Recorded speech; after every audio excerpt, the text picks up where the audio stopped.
sponsors now. So I'll screen share here so that you can see this. Arnzen Building Construction Incorporated and St. Rosa Lumber Incorporated. Arnzen Building Construction Incorporated has more than 100 years of experience and 4 generations of family operations. They've grown to become the regional leader when it comes to superior customer service and construction excellence in the fields of agriculture, commercial, and residential building. In addition, they offer in-house and portable welding for client convenience and sell barn equipment, parts, and supplies for project installation or pickup. St. Rosa Lumber is a family-owned and operated full-service lumber yard with 2 large indoor warehouses of the quality building material. Arnzen Building Construction Incorporated and St. Rosa Lumber Incorporated. Both located in Freeport, Minnesota, and can be reached at 320-836-2284.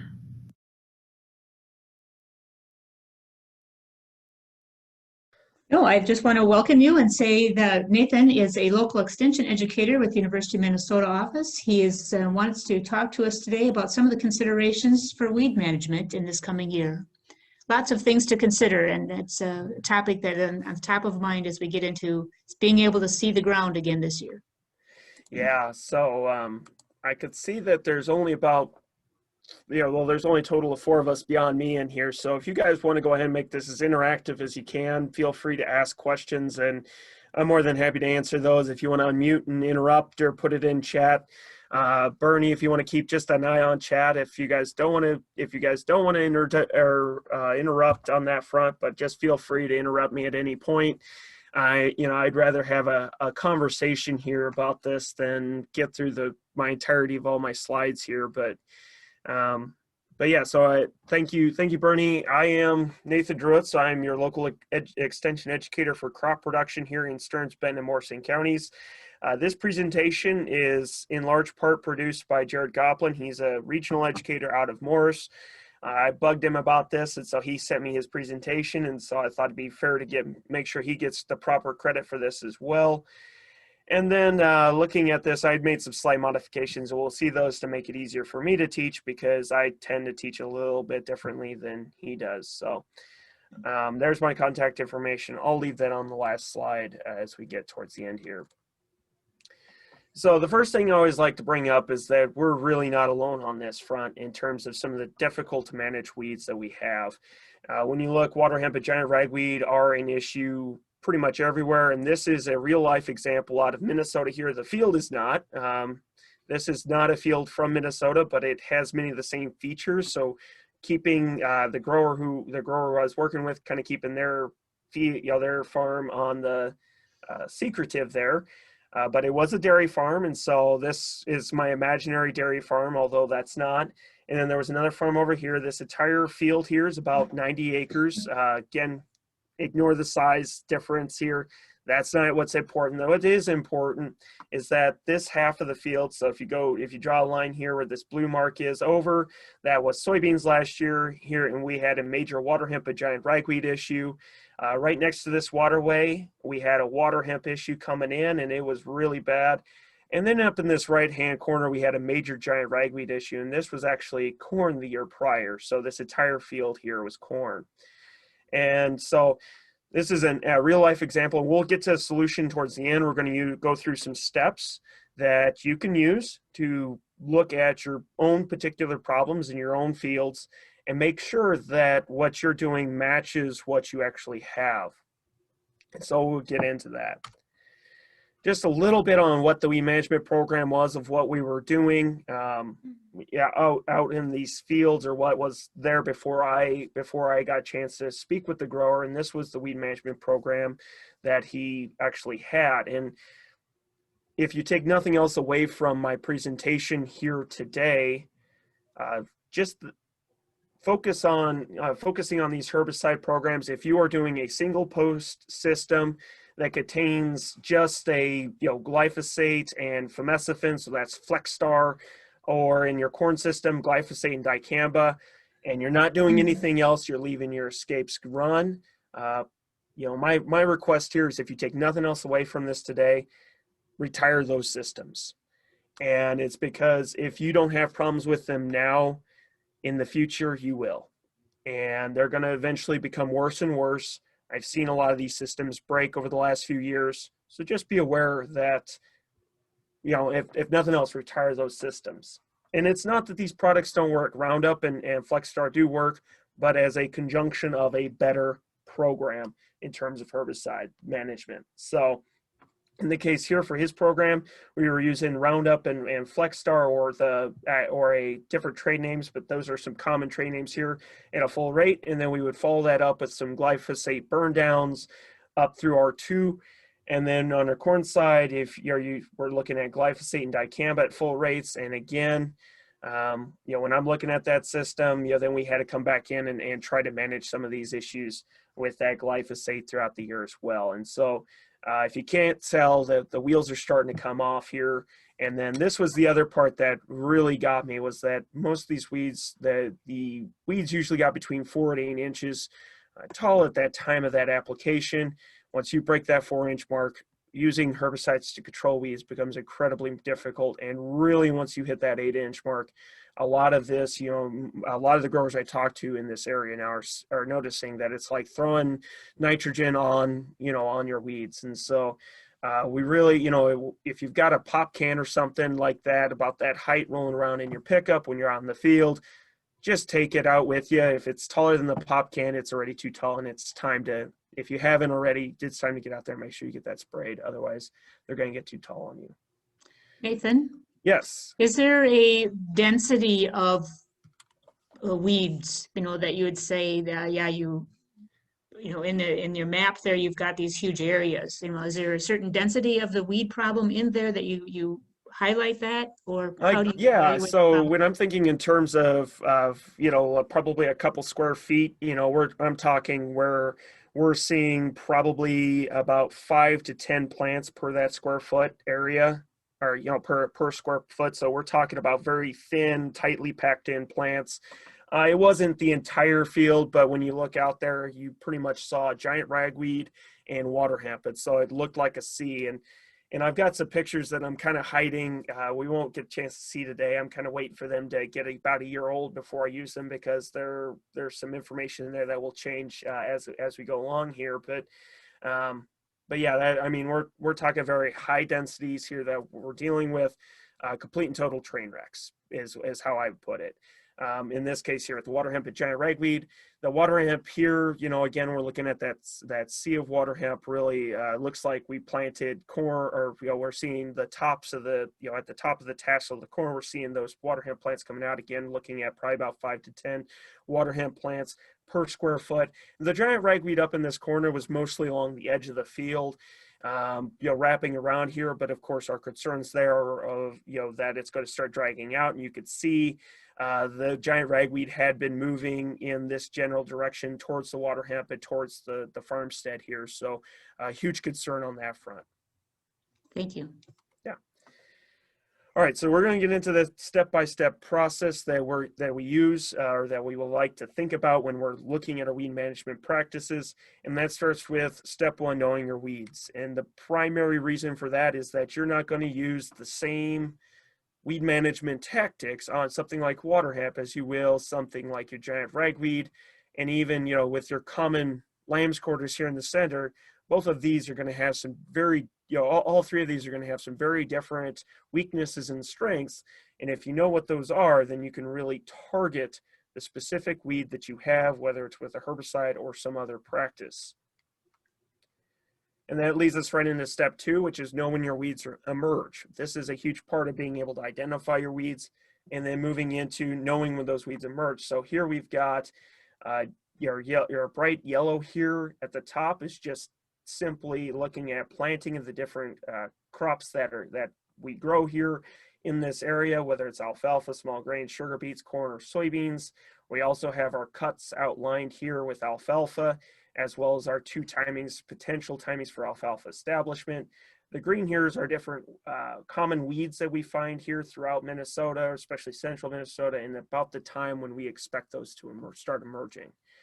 And so one of the big things here is, we're looking at this giant ragweed. If you look at our date here, we expect that to start emerging right about the middle of April, and that's supposed to end right about at the end of June. Now, of course, we know that's not perfect. It isn't just going to end at the end of May, but typically we're through the majority of our emergence at that point.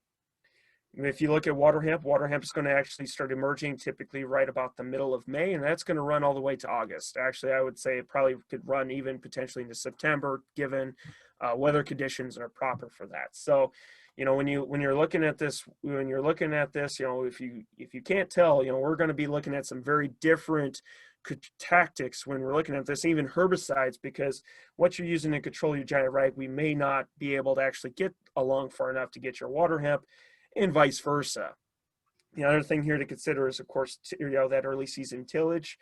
Typically we're looking at planting, our soybeans right here at the latter part of April into May. If you're tilling, you're still missing a good portion of that giant ragweed.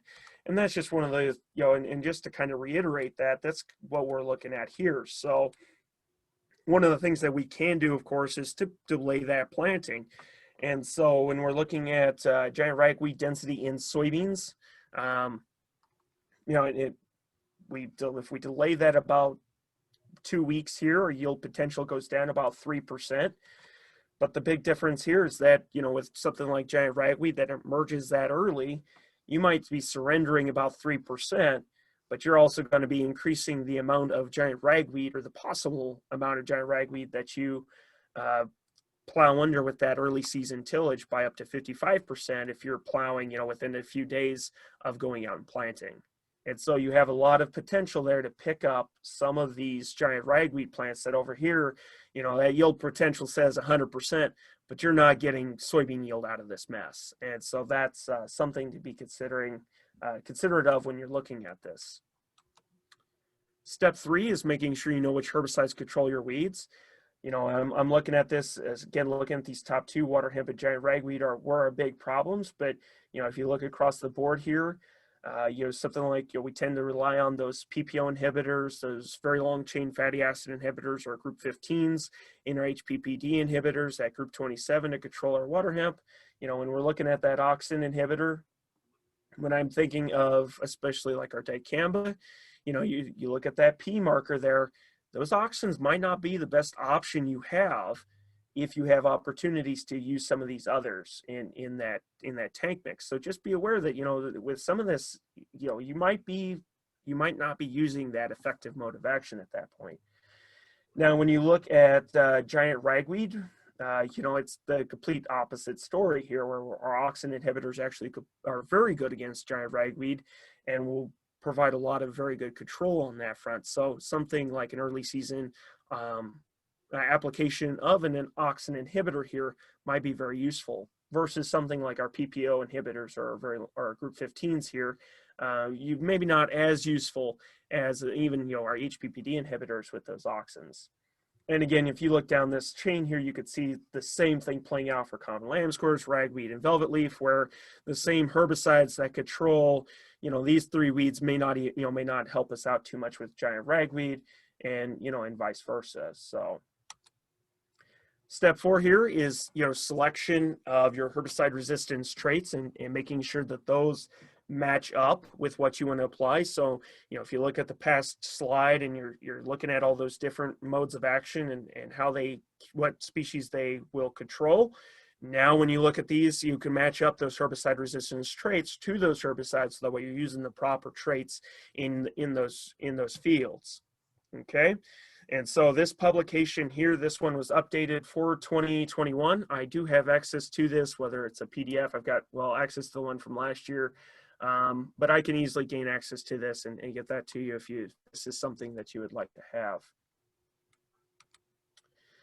All right, so now we're going to get into step 5, and we're starting to pull this thing together here.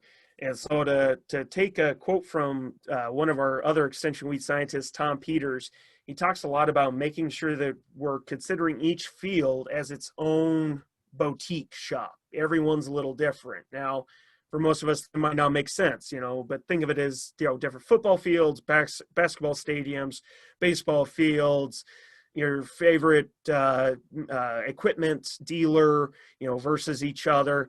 They're all just a little different, and you need to treat them as such.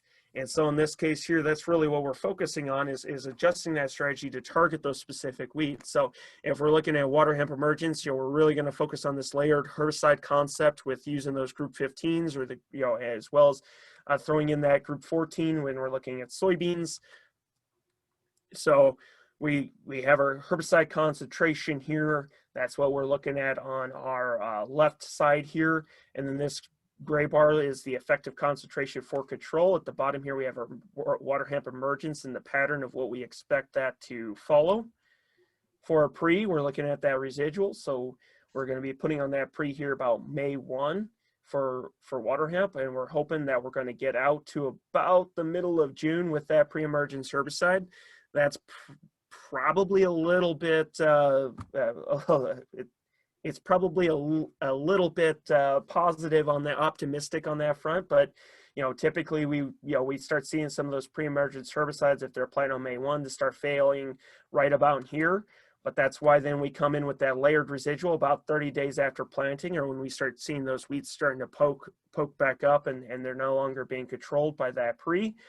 And so we're applying that on our, you know, on about 30 days after here to about June 1. We're hoping that that actually gets us past the peak of water hemp emergence here in July, in mid-July. And then step 6 comes in.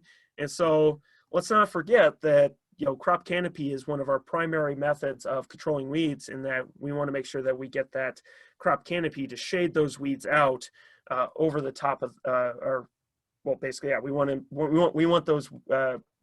the crop to shade those weeds out. And so that is one of the important parts of this, is that we get to crop canopy and then we get these herbicide residuals to hopefully get us to that point. All right, so before I continue, apparently it is a big deal if you're doing these Zoom workshops that if you're the last speaker of the day and everyone's kind of getting that Zoom fatigue going, that you put in a slide about halfway through that has either babies or puppies on it. I don't have a baby yet, so here's pictures of my puppy or my wife's dog. I do this to her a lot, where I put the treat on her head and make her sit there and be patient. She hates that, so I had to throw that picture in there. But I also will take just a quick pause here and see if there are any questions on what we've just covered.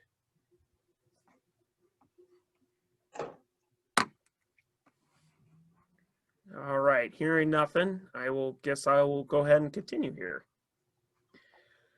So now we're going to get into the primary steps here of where we're kind of past the bulk of the selection, you know, what we're going to be doing, and now we're going to get into the application itself and making sure that we're doing our due diligence there. So, you know, step 7, you know, we want to make sure to pay attention to the details when we're making those herbicide applications. And so this comes from Tom Peters here, but you know, the big thing here is, first off, recognize that herbicides sometimes don't agree with each other, and they don't always mix well. For most of us who've ever done any spraying, you recognize this because every so often you wind up with that white gunk in the bottom of your sprayer, and so we deal with this on some level. Especially in some cases, you know, a couple of prominent examples right now are dicamba 2,4-D with glyphosate and our ACC-ACE inhibitors, or clethodim, and the antagonism therein. And so really what we need to make sure that we're focusing on is what potential issues are we going to have with antagonism, and then what does that result in this case, like reduced grass control, or even in this case here, water quality may actually be an issue. So here's some data from Joe Ickley. He did this here last year, and primarily what I'm just going to show here is first is just the effect of antagonism in this case with your ACC-ACE inhibitor. So that's what we have at the bottom here, 3 ACC-ACE inhibitors, or grass control herbicides. At the top here, this is our Roundup Ready corn control and enlist soybean. We have our control in percent on our y-axis here. And when you look at a low rate of our ACC-ACE inhibitors alone, so that's these stripe bars here, it shows pretty adequate control. But the moment you start mixing that in with your Enlist 1, that's that red bar here at the low rate, we immediately see that antagonism. And so we need to be aware that these things do exist, that, you know, you might have to get on that higher rate in this case here. So the solid green bar on the far right of each one of these columns, that's our high rates, where we're finally starting to get back into that adequate control for the most part with those herbicides. Another concern here, of course, is actually tank mixing issues. And so when we're looking at tank mixing in those glyphosate products with that Enlist 1 on that Enlist 1 or 2,4-D choline in this case, we've got 3 major types here that are listed on that label. Our DMA salt, our APA salt, and our K salt. These are just some of the, you know, different brand names, but the big thing here is, you know, we want to make sure that we're following that label and those mixing instructions, because this is again from Joe Ickley. He did this. This was after 5 minutes of after having mixed this. This was 5 minutes after, where we have our DMA, our IPA are right here, and then that K salt is the one we're really concerned about. Where if we mix that in properly, we run into the risk of getting these white crystals that start forming, and so we need to make sure that we're properly mixing these, because if you mix them properly, you don't run into this issue as bad. After 1 hour, yeah, it gets bad. This is our K salt again, and you can see all that white stuff. I've never met a grower that actually enjoys digging this white crystallization out of the bottom of their sprayer. Again, here's the tank mix sequence procedures. We need to make sure we're following it. One of the things they did note was that if you start with plenty of water, it tends to help with the tank mixing potential issues there. AMS, you want to make sure that you're leaving that in there and getting that mixed in properly before you add anything else in, because that can also do something similar with, especially with this the Enlist 1. And then of course that glyphosate, that potassium salt version of the glyphosate, making sure that you're not mixing Enlist 1 with it, that you're not putting those two together in the tank until the glyphosate has had that proper chance to mix in that tank, as well as even in your induction cone. So make sure that you're taking the time to do that. 7B here, just, you know, similar situation as 7A. But instead, this time we're focusing on those nozzles as well as droplet size. And the big takeaway from this slide here is that you need to make sure you understand what your herbicides actually like. So things like Flexstar and Liberty, which are contact herbicides, they like lots of water with that application, and they do like that smaller droplet size, versus something like, you know, our PowerMax or Enlist 1 here, which actually tends to not like that being applied with that much water and can handle those bigger droplet sizes. And so the big takeaway here is make sure that when you're mixing these together and you're looking at these different herbicides, that you're looking for those primary requirements that are going to work towards benefiting all of the herbicides in that tank mix, versus just trying to hammer on one or the other. And again, you know, application volume is very important. We're thinking of this when we're thinking in terms of our contact herbicides, because they don't move throughout the plant. Our systemic herbicides, you know, we could get away with this for the most part because it will move through that plant. All right, so now we're going to put all these pieces together and we're going to get through our solution here with the remaining few minutes. Starting with water, we're going to put on our overlay our 2 big problems in those fields. So I've got my giant ragweed and my water hemp here. So in this case here, what we talked about is spring tillage and delaying that planting, so we can use that tillage to really hit this giant ragweed population really hard, followed by a pre with a residual that's hopefully going to take on this giant ragweed. But we're also going to want to make sure we include something in there for our water hemp if we're dealing with water hemp issues like that far left field. Here we have our herbicide concentration again. This is the same bar. So now we've got our pre coming out here, waiting about 30 days. So about mid-June, we're coming back with that post and that layered residual. That's hopefully going to get us closer to the end here. So now we're going to focus on our water hemp issues with that layered residual and putting in an effective herbicide against water hemp. If you are noticing that things are getting a little out of hand, in this case here, where if you've got a really bad issue, you might want to consider digging that cultivator out and actually running that through your field. You know, that is always an option, although we don't like to talk about it as much anymore. And then, of course, we're hoping that crop canopy gets us to a point where, you know, our herbicides are still slightly active and they're holding back that water hemp population, and then that crop canopy takes over. And then finally, something I know a few guys here and actually in Benton County actually like to do this, where they go out and hand weed their escapes. Keep in mind that the goal here is to prevent seed production, because last year and the year before, those years of seed production are what's causing the issues moving forward here. So putting this all together in our field here. So again, reminding you of where everything is at. There is a field entrance here. There's also, if you could see this light line here, this is actually a field driveway to allow access to the back part here as well. And so we recognize that we had some pretty good access to that field. So the next thing here is, again, getting back to what Tom Peters talked about. He said, you know, we want to treat these fields like they're boutiques. Well, in this case here, while this looks really nice to break out, it wasn't quite as nice when we were looking at it from above. But, you know, we recognized that we could break this into separate fields. Instead of managing it as two, we could break it into 4 separate sections.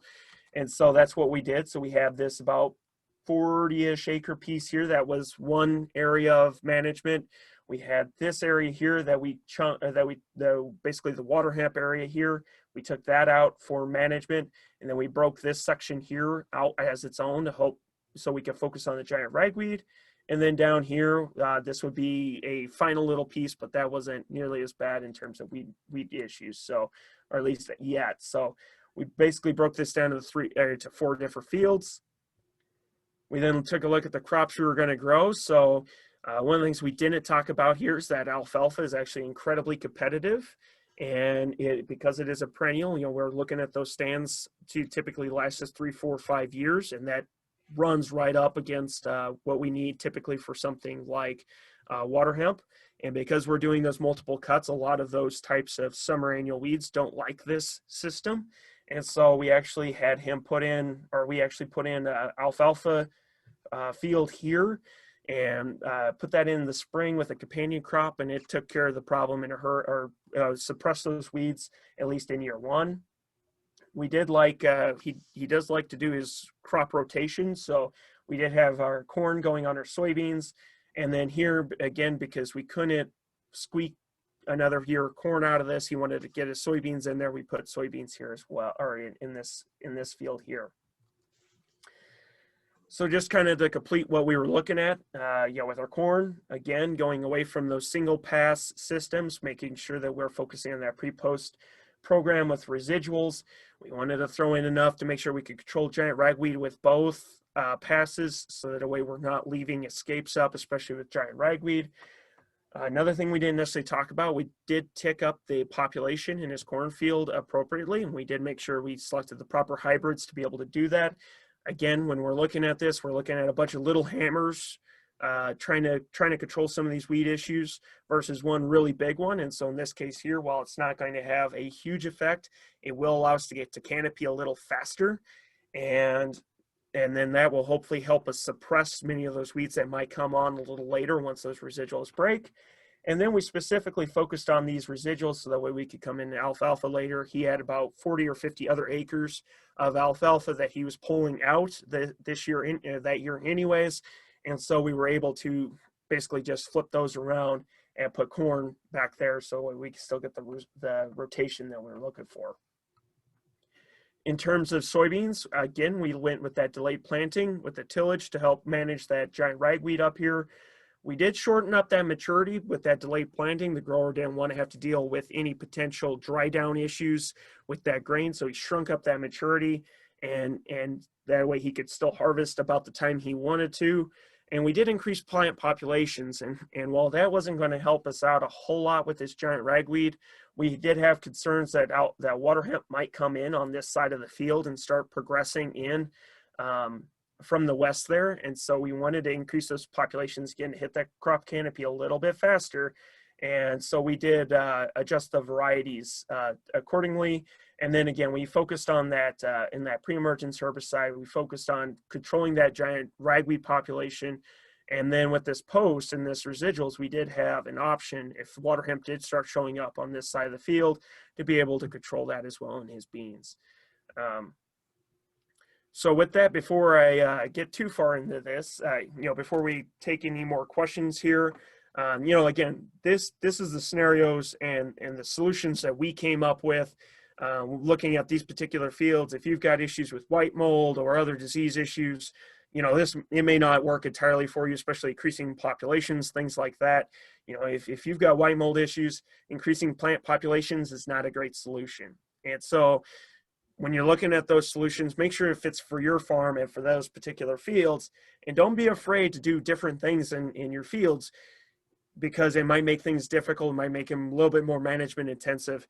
That might be exactly what you need, and I can assure you're going to lose more yield if you don't. With that, thank you for your time, and here's my contact information. I am on Twitter. I don't post much personal stuff on my Twitter. It's mostly agronomy, so if you enjoy that, feel free to follow me on Twitter. Here's an email list. So we are going to be looking at doing some weed management plots, as well as an alternative forage day plot as well in this area next year. So if you'd like to receive those updates and receive that in your email inbox, please go to that email list and sign up there for the newsletter or for the email releases you would like. And then I have a podcast now, which is not something I thought I would ever say. But I am working with Mike Cruz out of Houston, Fillmore counties, and we're focused on local growers and local issues. And so we're going to be interviewing growers throughout central Minnesota, as well as growers down in southeast Minnesota for this podcast. And so if you're interested, or whether it's, whether you're just interested in learning more, that's going to be a great opportunity there to do that. So that information should take you directly. With that, I will go ahead and stop sharing my screen and take any questions. Thank you very much for that wealth of information, Nathan. I will see if there are some questions in the chat here. I'll have one I'll ask. No, I really appreciate that discussion, Nathan. That's very thoughtful and practical looking visuals and things. Where you show a cultivation as a concept in the process of this, how does that cultivation play into keeping those residual herbicides in place? Do I need to cultivate shallow to not dilute out those residual herbicides that I'm relying on, or what? Is there a problem that I need to think about with that? It depends on what herbicide residual you're using. And in this case here, if you're starting to see weeds come through where you're noticing your residuals are pretty much gone anyways, at that point, your primary concern there is getting it to crop canopy. Hopefully we're getting close enough there at that point. If you think you have some residual left, that just, in the case of, if we don't get any rain, kind of like what, or if we get too much rain in some scenarios here, if you run into that problem, then yeah, you're not going to want to cultivate too deep. You want to keep that herbicide, or at least the herbicides that are going to attach have high soil absorption. You're going to want to keep them in those top few inches of soil. Otherwise, if you bury them too deep, then they're not going to be able to come in contact with emerging weeds if we do get rain. Otherwise, it really depends on the herbicide, whether it's one that's, if the rain's going to take it through the soil profile, it might be already too deep at that point. So it really depends on the scenario that we're in. And then you showed that cultivation about July 1 on your graphic thing. I know that's not a locked in kind of a time frame, but is there a chance that somewhere between my early season residuals and my later application residuals, someplace in between there is when I might see weeds coming up that are worth cultivating, because then the crop is also smaller maybe and more friendly to cultivation from the standpoint of not pruning roots and stuff, if that were the case? Yeah, I would think that would work. I haven't seen any data on that, but I would absolutely think that would work, and actually work pretty well, because we do know that weed population density can play an important role in weed control efficacy with those herbicides. And so if you're noticing that you have a pretty good mat out there and you're a little concerned about your herbicides not being able to handle that, it would definitely, if you're going early, you don't want to hit it too early and rip out your stand, but you want to make sure that but if you're going to be coming in with that post application, it might make sense to do some cultivation earlier in the season and then put on your residuals, so that way you're not trying to control everything with that post application. The other concern there too is if you do have bigger plants and you cultivate those under, if they don't die due to the cultivation, you know, one of the concerns there would be from my end is if they do come back, they're going to be stressed out. And so for some of those herbicides, if you stress those plants out, they aren't nearly as effective. And so if you're getting those bigger plants at that point and you're looking at cultivation, make sure to bury it, because if you don't, you're probably going to run into some issues. You know, you might run into some of those issues.